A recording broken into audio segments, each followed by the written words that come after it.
Olá pessoal, bom dia, boa tarde, boa noite. Aí vai depender do horário que você escolheu para estudar, não é verdade? Meu nome é professor Elias, professor de Direito Constitucional aqui do Percursos, assim como também de alguns cursinhos preparatórios para concurso aí no Distrito Federal. Então, a gente já tem uma experiência aí na área, né, em ajudar o candidato a ser aprovado aí nas provas do concurso público. E é isso que a gente vai fazer aqui. É essa a nossa missão: ajudar você a acertar as questões do concurso público. E para tanto, né, a primeira ideia, a primeira dica que a gente vai passar para os senhores é que você tem que ter em mãos o objeto de estudo do direito constitucional. E qual seria então o objeto do estudo do direito constitucional? É claro, estamos falando da nossa Constituição. Você tem que ter em mãos então o objeto de estudo do direito constitucional, você tem que ter em mãos a nossa Constituição. Tudo bem?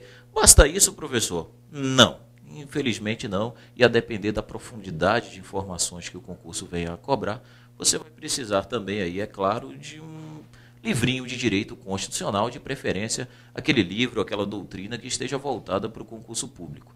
E nesse sentido eu teria aí 2 livros para indicar para os senhores. Nós temos no mercado aí 2 livros bons, né, voltados para o concurso público, e você poderia então adquirir ou o livro, né, Direito Constitucional Esquematizado, do professor Pedro Leza, como também você pode adquirir o livro do professor Vicente Paulo, né, em parceria com o Vicente Paulo e Marcelo Alexandrino, exatamente, Vicente Paulo e Marcelo Alexandrino. O nome do livro é Direito Constitucional Descomplicado. E é exatamente isso que a gente vai tentar fazer aqui para os senhores, o título desses 2 livros. Vamos tentar, então, descomplicar o direito constitucional para você, esquematizando aqueles principais institutos de direito constitucional. Tudo bem? Bom, vamos começar, então, o direito constitucional por um tema aí bastante relevante nas provas do concurso público. Aparece bastante e, quando aparece, o candidato meio que se enrola.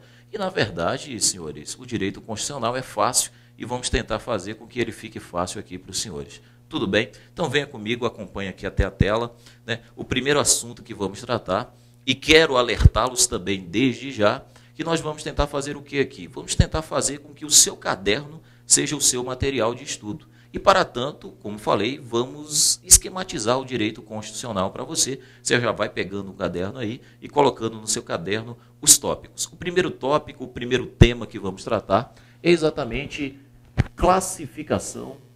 Coloque aí no seu caderno, classificação das normas constitucionais,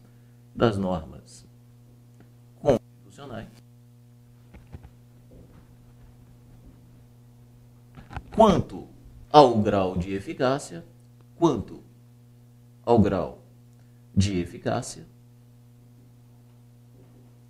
e aplicabilidade. Então, esse é o tema. Primeiro tema que vamos tratar, então, de direito constitucional é esse: classificação das normas constitucionais quanto ao grau de eficácia e aplicabilidade. Tudo bem? Bom, quanto a este assunto, vamos começar com uma primeira ideia, com uma introdução. Então, anote assim no seu material, acompanhe aqui no quadro para que você não se perca na matéria. Acompanhe aqui. Primeiro ponto, você vai colocar aí, ponto 1.1. Vamos colocar assim, introdução. Vamos fazer uma introdução, então, a este tema. Nessa introdução, você vai colocar uma frase aí no seu caderno. Colocar uma frase. Bom, a frase que você vai colocar é a seguinte. Vamos colocar assim. Todas as normas constitucionais, em regra, têm eficácia e aplicabilidade. Todas as normas constitucionais, em regra, possuem eficácia e aplicabilidade. Agora, elas vão se diferenciar quanto ao grau dessa eficácia, quanto ao grau dessa aplicabilidade. É certo que nós teremos normas que terão um grau menor de eficácia e aplicabilidade, e normas que terão um grau maior, tanto de eficácia quanto de aplicabilidade. Mas é certo que toda norma constitucional, em regra, possui eficácia e aplicabilidade. Essa é a regra, esse é o principal conceito que você vai colocar aí no seu caderno. Tudo bem? Bom, partindo dessa regra, a doutrina aponta aí para algumas exceções. e a exceção o examinador gosta no concurso público, e você vai colocar então no seu caderno assim, você vai colocar uma atenção. Coloque então no seu caderno, atenção, e aí você vai desenhar aí uma bombinha no seu caderno para saber que isso aqui é uma bomba que cai no concurso público, tudo bem? Então coloque assim, atenção, atenção, item de prova. Atenção, item de prova. E esse atenção, item de prova é exatamente as exceções que estamos tratando aqui. Então você colocou até agora uma ideia aí no seu material. Qual foi a ideia que você colocou? Que toda norma constitucional, em regra, ela possui eficácia e aplicabilidade. Em regra. Bom, para essa regra existem algumas exceções apontadas pela doutrina.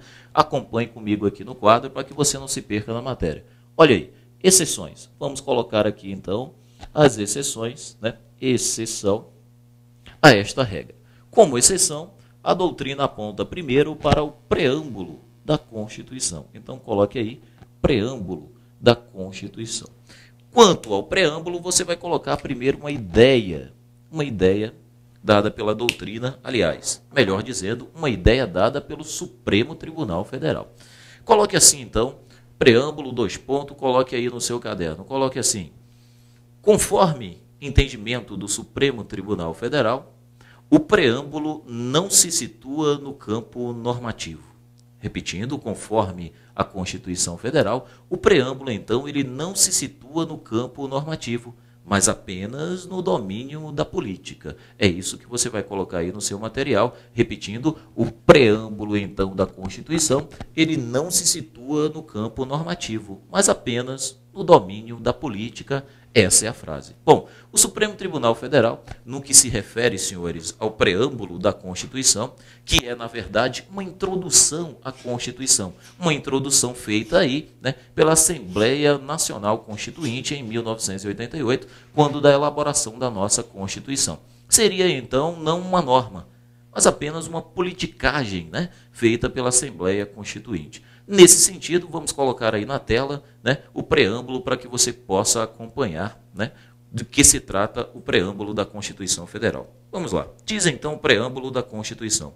Nós, representantes do povo brasileiro, reunidos em Assembleia Nacional Constituinte para instituir um Estado democrático, destinado a assegurar o exercício dos direitos sociais e individuais, a liberdade, a segurança, o bem-estar, o desenvolvimento, a igualdade e a justiça como valores supremos de uma sociedade fraterna, pluralista e sem preconceitos, fundada na harmonia social e comprometida na ordem interna e internacional com a solução pacífica das controvérsias, promulgamos, sobre a proteção de Deus, a seguinte Constituição da República Federativa do Brasil. Bom, volta aqui para mim. Preste atenção. Então, como disse o nosso Supremo Tribunal Federal, o preâmbulo não passa, senhores, na verdade, de uma politicagem, de uma introdução à Constituição Federal. O preâmbulo não se situa no campo normativo, mas apenas no domínio da política. Foi nesse sentido que foi impetrada uma ação direta de inconstitucionalidade diretamente no Supremo Tribunal Federal para questionar a Constituição do Acre, que, né, na sua elaboração, não teria observado a citação a Deus que tem na Constituição, né, brasileira de 1988. Bom, entendia-se então que, como não foi observado a citação a Deus na Constituição do Acre, teria a Constituição do Acre cometido uma inconstitucionalidade. O Supremo Tribunal Federal não entendeu dessa forma.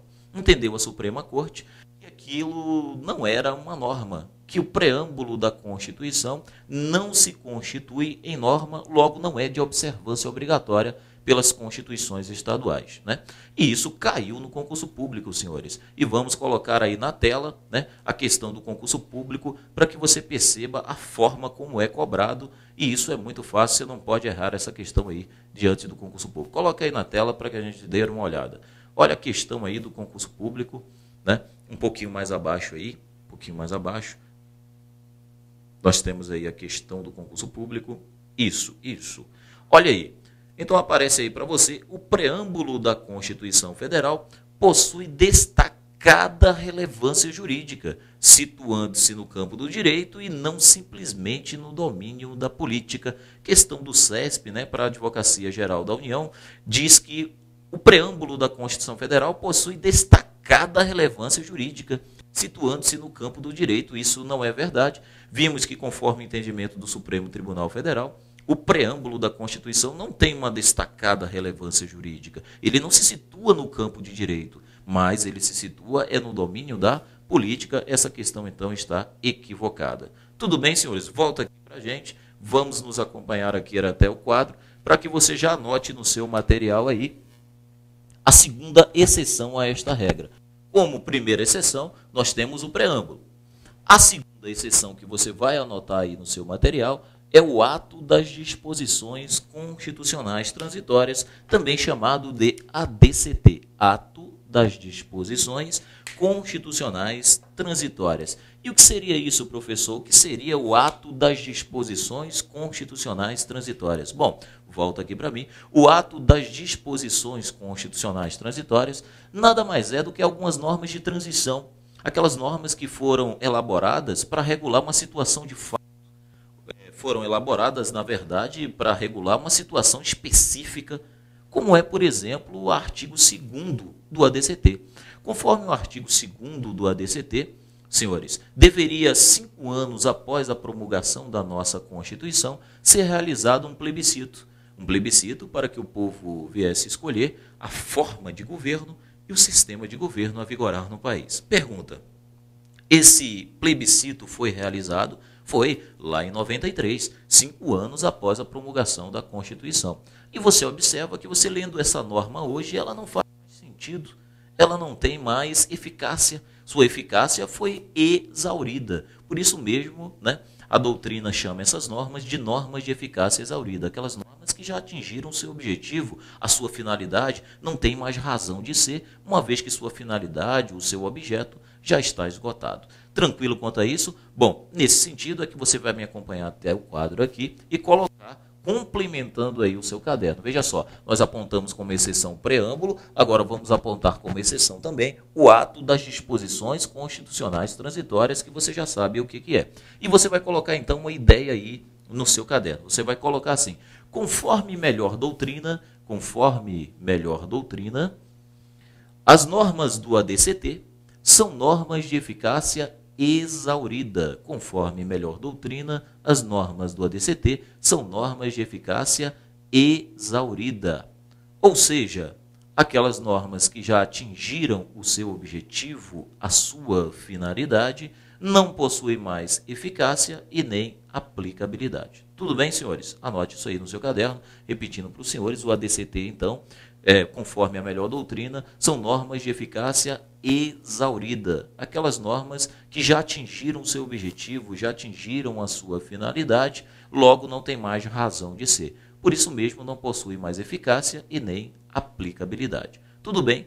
Bom, mas é importante o candidato observar que não são todas as normas do ADCT que não têm eficácia e aplicabilidade, mas apenas aquelas normas do ADCT que já atingiram o seu objetivo, já atingiram a sua finalidade. Vamos trazer como exemplo aí, só para que você perceba isso, o artigo 2º e o artigo 3º do ADCT. Vamos colocar aí na tela, então, o próximo slide para que o candidato possa acompanhar aí.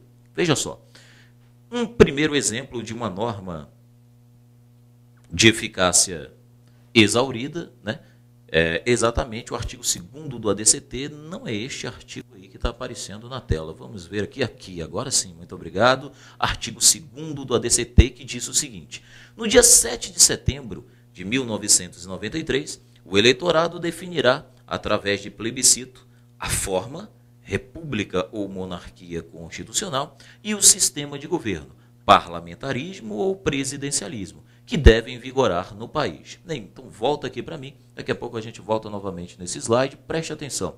Então, o artigo 2º do ADCT, o que é que ele diz? Ora, ele diz que 5 anos após a promulgação da Constituição, exatamente em 93, deverá ser convocada a população brasileira para participar do plebiscito, escolhendo a forma e o sistema de governo. Isso foi feito lá em 93, e nessa realização desse plebiscito, essa norma ela já se esgotou. Ela se esgotou exatamente quando o plebiscito foi realizado. Por quê? Ora, porque foi uma norma que foi realizada, que foi elaborada exatamente com aquela finalidade, Qual a finalidade? Convocar a população para escolher a forma e o sistema de governo. Hoje, você lendo essa norma, ela não faz mais sentido, não é isso? Porque o plebiscito já foi realizado. Então, por isso mesmo é que a doutrina chama ela de norma de eficácia exaurida. Temos um outro exemplo aí, coloca aí na tela, para que o candidato possa observar. Artigo 3º do ADCT diz o seguinte: a revisão constitucional será realizada após 5 anos, contados da promulgação da Constituição, pelo voto da maioria absoluta dos membros do Congresso Nacional em sessão unicameral. Perceba, volta aqui para mim, o artigo 3º do ADCT, senhores, o que é que ele está prevendo? Bom, é uma norma que foi feita para regular uma determinada situação de fato, uma determinada situação específica. Qual? A revisão constitucional. A norma está prevendo apenas que 5 anos após a previsão, aliás, 5 anos após a promulgação da Constituição de 88, deveria ser realizada, então, uma revisão da Constituição. Essa revisão foi realizada? Foi. Ela foi realizada lá em 93 e hoje, você lendo esta norma, ela não faz mais sentido. Tudo bem, senhores? Por isso é dito, então, de norma de eficácia exaurida. Vamos voltar aqui, me acompanha aqui na tela para que você possa perceber o que a gente falou até agora, num resumo bem rapidinho. Até agora nós iniciamos que assunto? Classificação das normas constitucionais quanto ao grau de eficácia e aplicabilidade. E quanto a esta matéria, quanto a esse tema, nós começamos a introduzir o tema. E você começou a introduzir o tema colocando aí no seu caderno uma frase. Qual foi a frase? Toda norma constitucional, em regra, possui eficácia e aplicabilidade. Toda norma constitucional, em regra, possui eficácia e aplicabilidade. No entanto, nós temos algumas exceções apontadas pela doutrina e que caem no concurso público. Então, as exceções apontadas foram o preâmbulo da Constituição e o ADCT. O preâmbulo nada mais é do que uma introdução à Constituição, que o Supremo Tribunal Federal já fixou o entendimento de que não se situa no campo normativo, mas apenas no domínio da política. Logo, não é de observância obrigatória pelas constituições estaduais. Tudo bem? Bom, quanto ao ADCT, nós falamos para os senhores que o ADCT nada mais é do que algumas normas de transição, algumas normas que são formuladas para regular uma situação de fato, para regular, na verdade, uma situação específica, como o exemplo dado aqui, artigo 2º e 3º do ADCT, que estava regulando uma situação específica. Qual era? No caso do artigo 2º do ADCT, estava regulando a situação do plebiscito para escolher a forma e o sistema de governo. Já no caso do artigo 3º do ADCT, para regular a situação da revisão constitucional, que deveria acontecer 5 anos após a promulgação da Constituição. Tudo bem, senhores? Tranquilo? Então, introduzimos aqui para os senhores as primeiras ideias a respeito do assunto classificação das normas constitucionais quanto ao grau de eficácia e aplicabilidade. Vamos continuar aqui a ideia, desenvolvendo a ideia. Vamos apagar essa primeira parte aqui, senhores, e vamos continuar a desenvolver a ideia. O segundo ponto que você vai colocar aí no seu material, você coloca assim, 1.2. E nós vamos para um desenvolvimento. Vamos para um desenvolvimento da matéria. Tudo bem? Nesta parte, o desenvolvimento da matéria, do tema que estamos tratando aqui, nós vamos identificar e voltar nas ideias do famoso Rui Barbosa. Para o famoso Rui Barbosa, analisando a Constituição de 1891, diga-se de passagem, uma Constituição que foi idealizada por ele. Ele idealizou aquela Constituição de 1891. Analisando aquela Constituição e com base na doutrina americana, o Rui Barbosa identificou 2 espécies de normas dentro daquela Constituição. Quais seriam aquelas 2 espécies de normas? Bom, para o Rui Barbosa, teria um grupo de normas ali, de normas constitucionais, que já teriam auto-aplicabilidade. E por que elas teriam auto-aplicabilidade? Para ele, aquelas normas eram normas completas, normas perfeitas, acabadas, terminadas. Ou seja, uma norma que o legislador já disse tudo o que tinha para dizer. Uma norma que o legislador já regulou suficientemente sobre a matéria. Logo, essa norma, com a simples entrada em vigor da Constituição, ela já produz seus efeitos essenciais. Por isso mesmo, ela teria auto-aplicabilidade. Bom, o Rui Barbosa também identificou uma outra espécie de norma, um outro grupo de normas, e aquele grupo de normas o Rui Barbosa chamou de normas não auto-aplicáveis. E o que seria isso? Ora, seria uma norma que a princípio não seria completa, não estaria acabada, perfeita, terminada. E por que não estaria? Porque o legislador não regulou suficientemente sobre a matéria. Então, aquela norma ela precisa ser complementada por uma outra norma. Ela precisa ser complementada por lei infraconstitucional. Diga-se de passagem, uma lei que está abaixo da Constituição. Tudo bem? Então, vamos colocar aqui, vamos esquematizar essa ideia para você. Me acompanhe aqui no quadro, para que você não se perca na matéria. Olha só, vamos colocar assim. A ideia do Rui Barbosa, então vamos colocar o nome dele. Para Rui Barbosa, analisando que Constituição que a gente falou aqui, senhores, analisando a Constituição de 1891, diga-se de passagem, uma Constituição idealizada pelo famoso Rui Barbosa. E aí ele identificou, então, vamos esquematizar para você, duas espécies de normas. Uma primeira espécie ele chamou de norma auto-aplicável. Norma auto-aplicável. Essas normas auto-aplicáveis são nada mais, nada menos, primeiramente, né, diga-se de passagem, normas completas. São normas completas, que não precisam ser complementadas. Normas que o legislador já disse tudo o que tinha para dizer sobre aquele assunto, logo é uma norma que não precisa ser complementada. Tudo bem? Mas para o Rui Barbosa existem um outro grupo, um grupo que ele chamou de normas não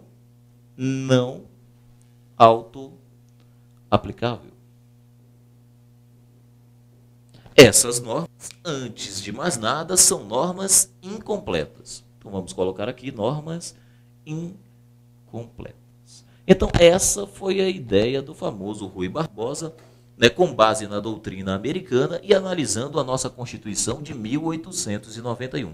Para o Rui Barbosa, então, existiriam dois grupos de normas dentro da mesma Constituição. Normas auto-aplicáveis e normas não auto-aplicáveis. O que seria, Rui Barbosa, então, me diga, por gentileza, uma norma auto-aplicável? Bom, nas palavras do Rui Barbosa, uma norma auto-aplicável, antes de mais nada, como você está acompanhando aqui, é uma norma completa, ou seja, uma norma que o legislador já disse tudo o que ele tinha para dizer, já regulou a matéria de maneira suficiente. Logo, com a simples entrada em vigor da Constituição, essa norma já produz seus efeitos essenciais. E o que seria, o Rui Barbosa, me diga, uma norma não auto-aplicável? Bom, para Rui Barbosa, antes de mais nada, uma norma não auto-aplicável é uma norma incompleta.